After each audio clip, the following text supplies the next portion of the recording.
하박국 2장 4절 말씀을 한 목소리로 합독하겠습니다. 시작. 보라, 그의 마음은 교만하며 그 속에서 정직하지 못하나 의인은 그의 믿음으로 말미암아 살리라. 아멘. 작성하시겠습니다. 조신영이라는 분의 그 글이 쿠션이라는 책이 있는데 거기 보면 이런 글이 실려 있습니다. 강에 돌을 던지면 돌은 강바닥에 가라앉을 것입니다. 어떤 돌도 꽃처럼 물 위에 뜰 수는 없습니다. 하지만 만일 그대가 배를 갖고 있다면 그 배는 수십 킬로그램의 돌을 실어도 물 위에 뜰 것입니다. 마찬가지로 그 정도의 고통이 그대 안에 있어도 배만 갖고 있다면 그대는 여전히 뜰 수 있습니다. 그대는 즐거운 마음으로 배를 저으며 강이나 호수를 가로지를 것입니다. 우리 안에 있는 고통과 슬픔과 어려움에 대해 너무 걱정하지 마십시오.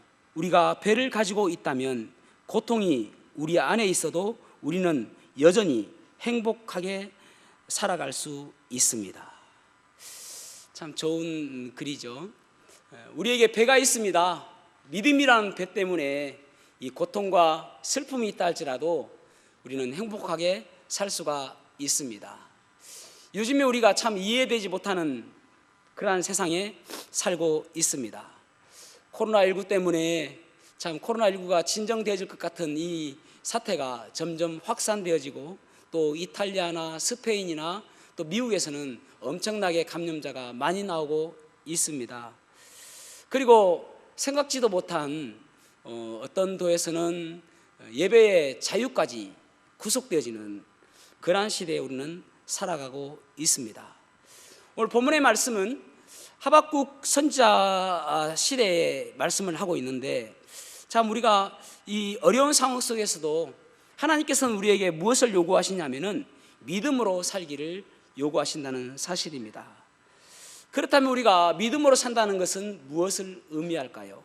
오늘 본문의 말씀을 가지고 그러나 의인은 믿음으로 살리라. 그러나 의인은 믿음으로 살리라. 어떻게 사는 것이 믿음으로 사는 것인지 말씀을 통하여 보도록 하겠습니다. 첫 번째로는 하나님의 성품을 볼 수 있어야 됩니다.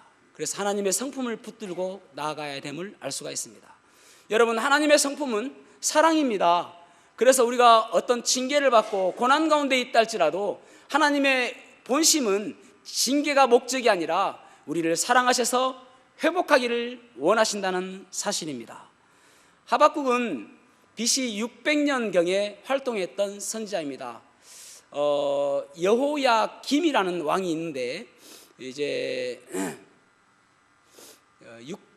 BC 609년에 요시야가 이제 그 바로 느고에 의해서 애굽의 바로 느고에 의해서 죽게 되어지고 그럴 때 이제 여호아스를 백성들이 옹이하게 되어지죠. 그런데 이 여호아스를 폐위시키고 포로로 잡아가고 여호야김을 애굽의 바로 느고 왕이 세우게 되집니다.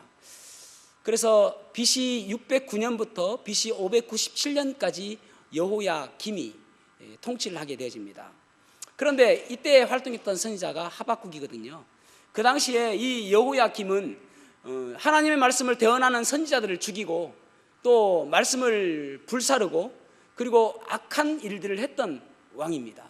엄청나게 악한 일을 했던 왕입니다. 그러니까 이 하박국의 첫 번째 질문은 무엇이냐면은 하나님, 이 불의와 이 악함과 이 도저히 참을 수 없는 그런 패역함을 바라보시면서 하나님께 범죄하는 것을 바라보시면서 하나님께서는 왜 침묵하십니까?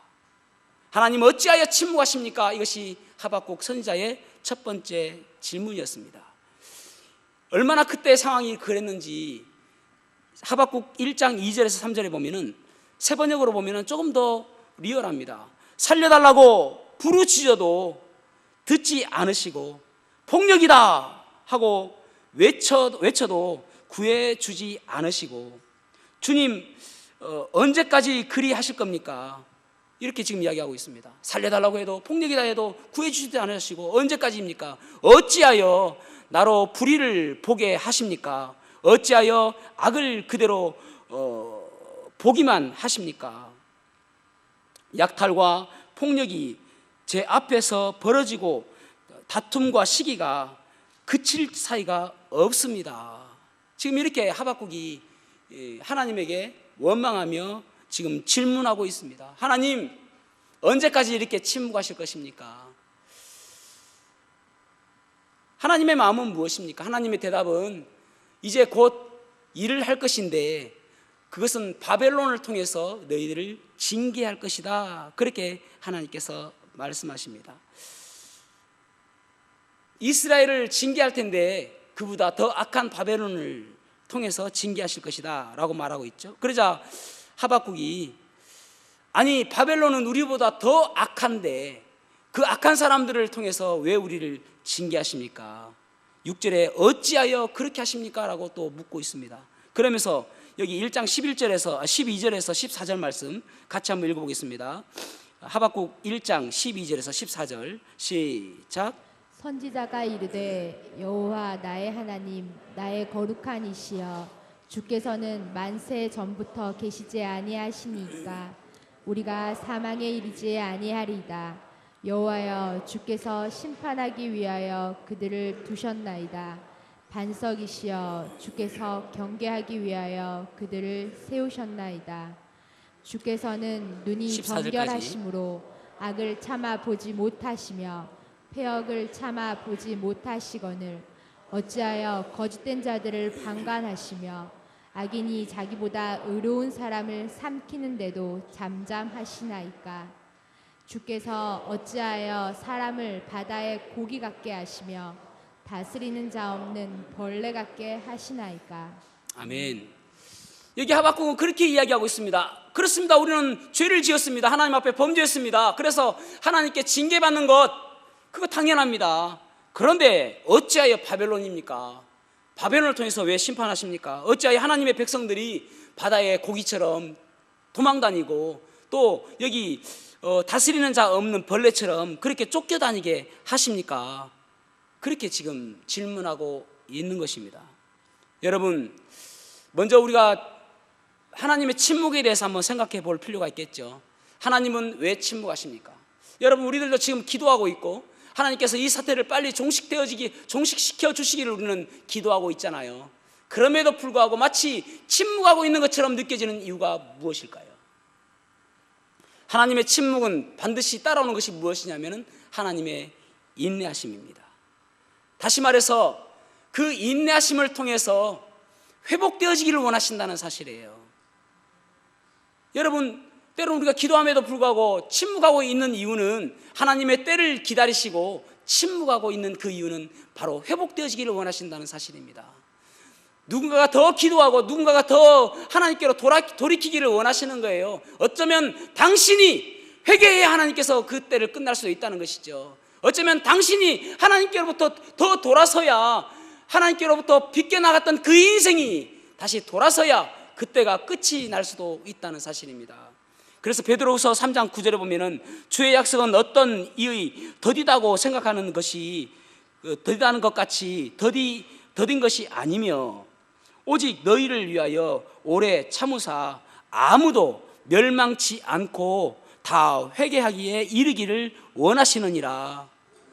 결국은 하나님께서는 모든 사람들이 한 사람이라도 더 멸망하지 아니하고 회개할 때를 기다리고 있는 것이죠.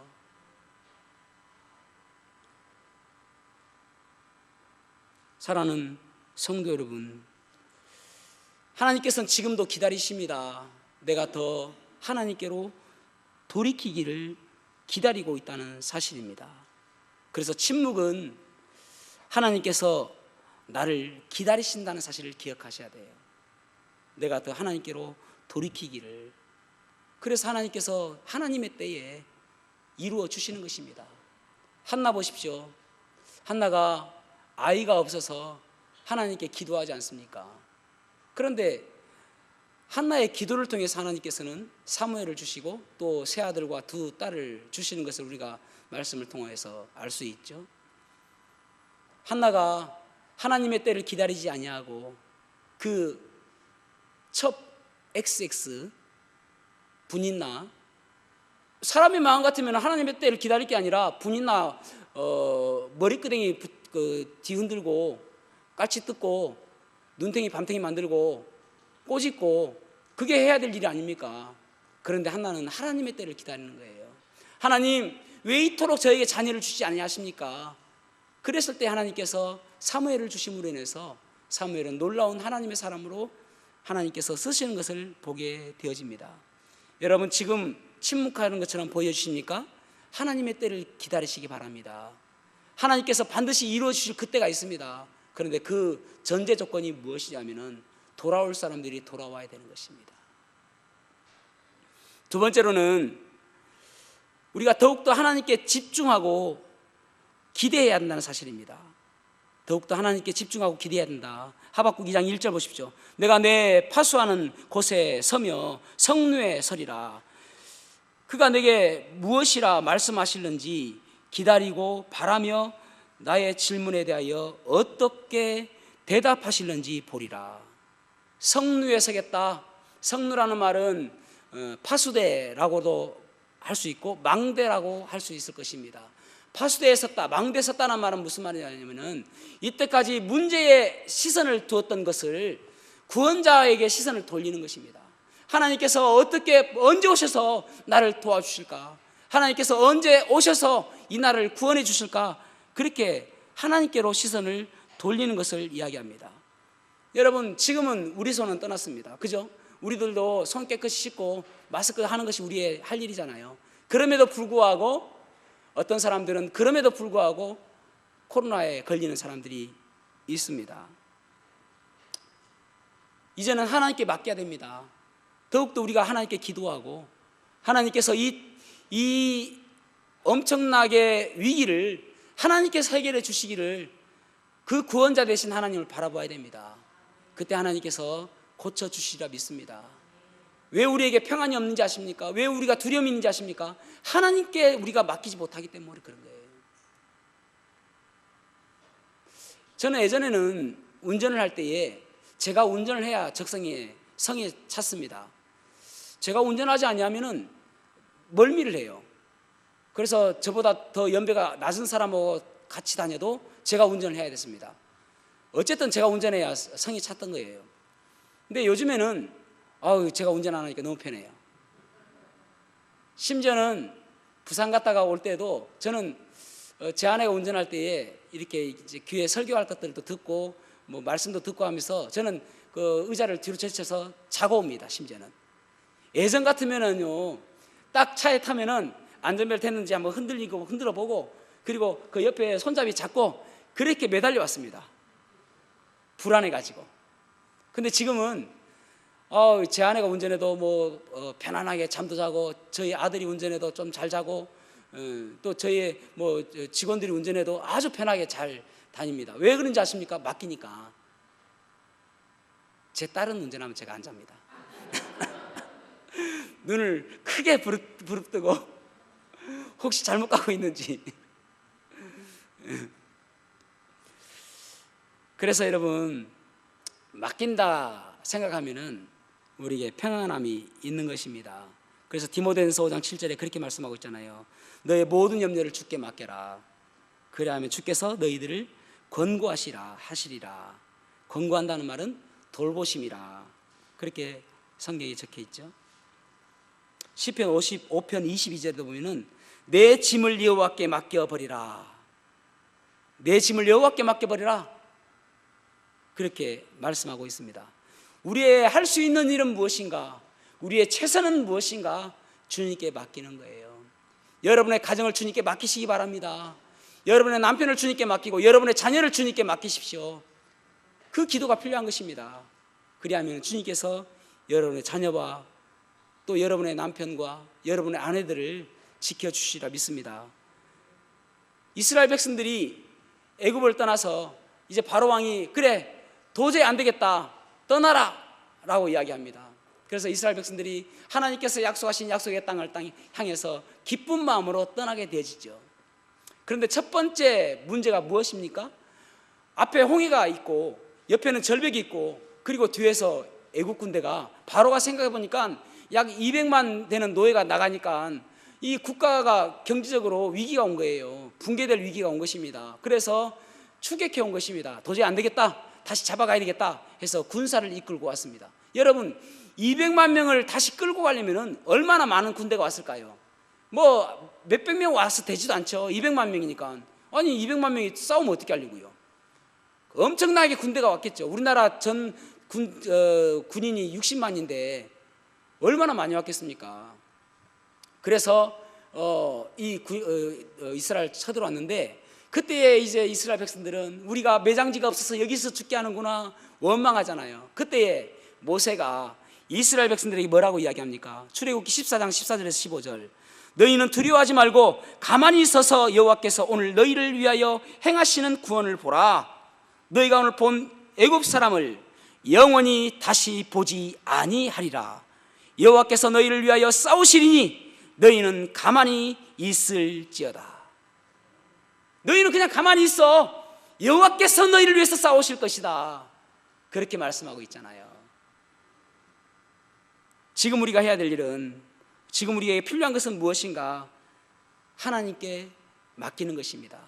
하나님께 맡기고 예배하고 더욱더 기도하고, 저는 개인적으로 참 이 목에 칼이 들어와도 예배를 해야 된다는 그런 마음입니다. 칼을 한번 대보시면은 그런데 왜 오후 예배나 수요일 예배를 못하는가? 주위 사람들 생각했어요. 주위 사람들.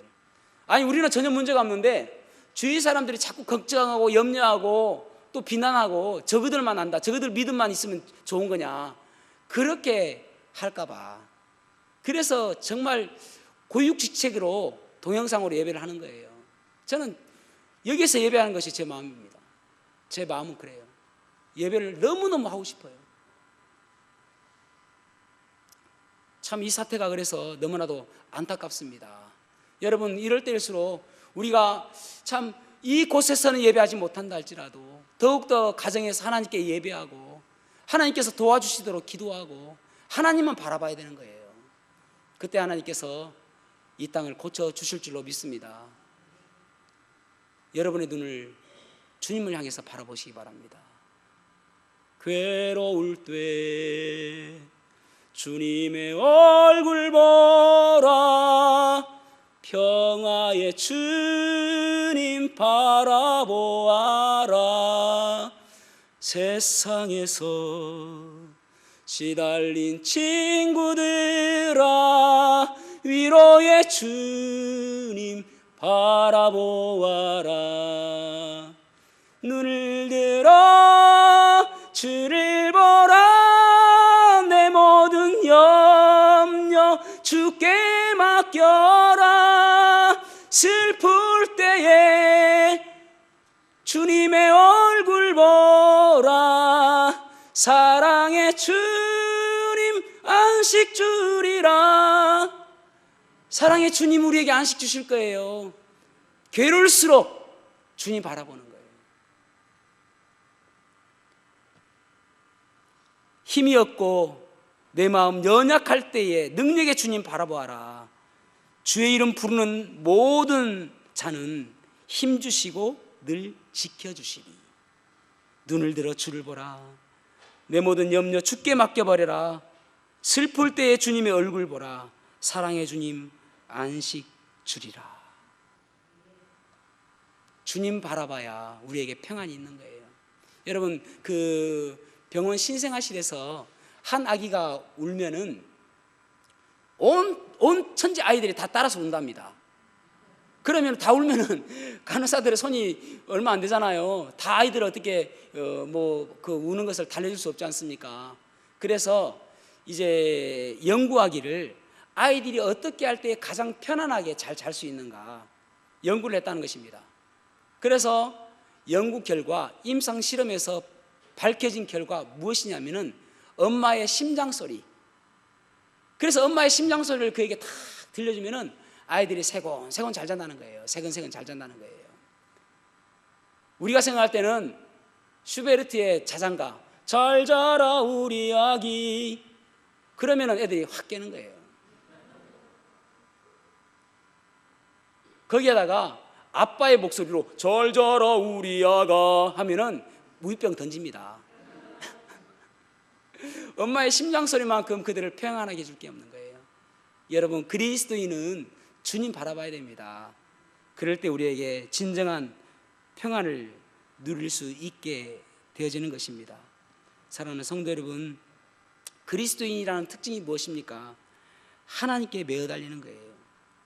하나님께 매어 달리는 것, 하나님께 우리의 소망을 두는 것, 하나님으로부터 우리의 힘을 얻는 것, 그것이 그리스도인의 특징입니다. 이 어려운 시기에 더욱더 주님께 매어 달리는 저와 여러분이 되기를 주님의 이름으로 축복합니다. 그러나 믿음으로 사는 것은 또 무엇을 의미할까요? 마지막 세 번째로 약속의 말씀을 붙들고 후퇴하지 말아야 됩니다. 약속의 말씀을 붙들고 후퇴하지 말아야 된다. 여기 하박국 2장 2절에서 3절 말씀 보겠습니다. 여호와께서 내게 대답하여 이르시되 너는 이 묵시 계시죠? 이 묵시를 기록하여 판에 명백히 새기되 달려가면서도 읽을 수 있게 하라. 3절, 이 묵시, 이 계시는 정한 때가 있나니 그 종말이 속히 이르겠고 결코 거짓되지 아니하리라. 비록 더디더라도 기다리라. 지체하지 않고 반드시 응하리라. 이 묵시, 이 계시를, 이 멸망하게 될 것이라는 BC 586년에 멸망해서 70년 동안 그들이 포로 생활하게 되어지고 결국은 그곳에서 더욱더 하나님 바라보고 회개함으로 인해서 다시 그들의 고국 땅으로 돌아오게 되는 이 계시를 명백히 기록해서 심지어는 달려가면서도 볼 수 있도록 하고, 그리고 혹시 지체되는 것처럼 보이지만 실제로 여러분 이 묵시가 있고 나서 한 20년 있다가 실제로 이루어지잖아요. 어떤 사람들은 지체되는 것처럼 보여지고 안 이루어지는 것처럼 보여질 수도 있습니다. 그럼에도 불구하고 반드시 이루어질 것이다, 그렇게 약속하고 있는 거예요. 하나님 말씀은 성경에서 보면은 이루어지지 않은 것이 하나도 없습니다. 노아 보십시오. 노아는 하나님께서 홍수를 통해서 이 땅을 멸할 것이다 라고 말씀하셨는데 120년간 내리지 않았습니다. 120년간 홍수가 나지 않았습니다. 중간에 그런 경우가 있었겠죠? 비가 한두 방울 올 때가 있었을 거 아닙니까? 그러면은 지금인가? 라고 생각할 수도 있을 거 아닙니까? 지금 홍수가 나는 거 아닌가? 라고 생각하다가 조금보다 그치고 마는 거예요. 그러면은 아닌갑다. 또 조금 더 올 수가 있겠죠? 태풍이 오고 풍랑이 올 수 있지 않습니까? 비가 좀 많이 올 수도 있겠죠. 이 지금인가? 라고 생각하다 아니니까 사람들은 비웃게 되는 거예요. 이거 몇 번 봤는데 아니더라. 무려 120년간 그런 일들이 일어나지 않았습니다. 여러분, 전염병이 올 때에 이 땅은 망할 것이라고 말씀하고 있죠. 그때가 마지막이라고 이야기하고 있지 않습니까? 그런데 그때마다 아닌가 마치 지체되는 것처럼 보여지지만은 결국은 속히 오시겠다고 하시는 주님의 말씀은 이루어지게 되어 있습니다. 노아의 홍수가 반드시 이루어진 것처럼 하나님께서 말씀하신 것은 반드시 이루어진다는 것입니다. 우리가 신실하다라고 말씀하잖아요. 하나님은 신실하다는 말씀의 의미의 뜻은 무엇입니까? 약속을 반드시 지키시는 분이시다, 그런 말이잖아요. 하나님께서는 반드시 약속을 지키시는 분이십니다. 하나님께서는 우리와 함께 하시겠다고 말씀하고 있죠. 그 어떠한 일을 만나더라도 너희들은 두려워하지 마라, 내가 너와 함께 하겠다라고 말씀하셨어요. 주님께서도 우리에게 항상 함께 하시겠다고 말씀하셨습니다. 마태복음 28장 20절에 보면 볼지어다 세상 끝날까지 너희와 항상 함께 있으리라, 그렇게 말씀하셨잖아요. 그 약속의 말씀이 지금도 유효하리라고 저는 믿습니다. 지금 어려운 상황 속에서 주님께서는 우리와 함께 하시는 분이세요. 그리고 우리의 기도에 응답하시는 분이십니다. 아무것도 염려하지 말고 오직 모든 일에 기도와 간구로 너희 구할 것을 감사함으로 하나님께 아뢰라. 그리하면 모든 지각이 뛰어난 하나님의 평강이 그리스도 예수 안에서 너희 마음과 생각을 지키시리라고 빌립보서 4장 6절 7절 말씀하고 있지 않습니까? 사랑하는 성도 여러분, 주님께서는 약속하신 모든 것들이 이루어졌습니다. 그래서 우리가 이 어려운 상황 속에서도 함께 하시는 주님 바라보고 이 가운데서도 우리가 소망을 잃지 말아야 됩니다. 그리고 한 가지 더, 마지막 때를 바라보며 우리가 날마다 더욱더 거룩한 모습으로 주님 오실 날을 기대하는 마음으로 하루를 살아가는 것이죠. 그럴 때에 우리가 세상에 그 어떠한 일들이 일어난다 하더라도 세상의 환경 속에서 우리가 흔들리지 않는 거예요. 남극에 가면은 빙산이 있지 않습니까? 그런데 이제 빙산이 이렇게 바다에 둥둥 떠가지고 다니는데, 둥둥 떠서 다니는데, 그런데 그 이상한 점을 발견했습니다. 뭐냐면은 똑같은 방향으로 다 가지 않는 거예요. 어떤 빙산은 거꾸로 가는 거예요. 신기하죠? 이 대답은 다음 주에. 이 드라마 그러잖아요. 드라마는 그게 재밌어요. 다음 주에. 그래 다음 주 또 오잖아요. 이게 왜 그럴까? 왜 그러냐면은 좀 작은 빙산들은 바람에 의해서 움직인답니다. 바람에 의해서. 그런데 큰 빙산들은 바람에 의해서 움직이는 게 아니라 조류에 의해서, 바닷속 조류에 의해서 그것을 움직이더라는 거예요. 근데 보이기는 다 똑같이 보여요. 물속에, 물 밖에 나와 있는 빙산은. 그래서 예전에 뭔 책이더라? 그 펭귄 그림이 있는 책이 있는데 그 책 이름이 잘 생각 안 나네요. 그 책에 보니까 뭐 빙산에 보이는 부분은 30%밖에 보이지 않는다. 그러니까 70%가 바닷속에 있다는 거예요.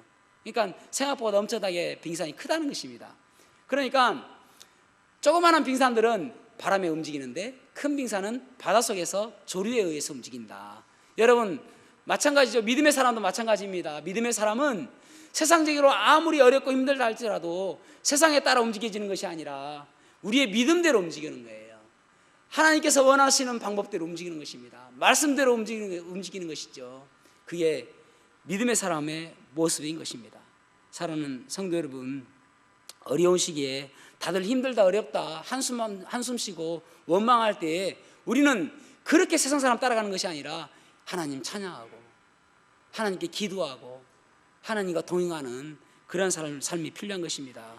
마지막 때가 반드시 온다고 말씀하고 있는데 히브리서 10장 37절에서 38절에 보면 이렇게 말씀하고 있죠. 잠깐 후면 오실 이가 오시리니 지체하지 아니하시리라. 38절 나의 의인은 믿음으로 말미암아 살리라. 또한 뒤로 물러가면 내 마음이 그를 기뻐하지 아니하리라.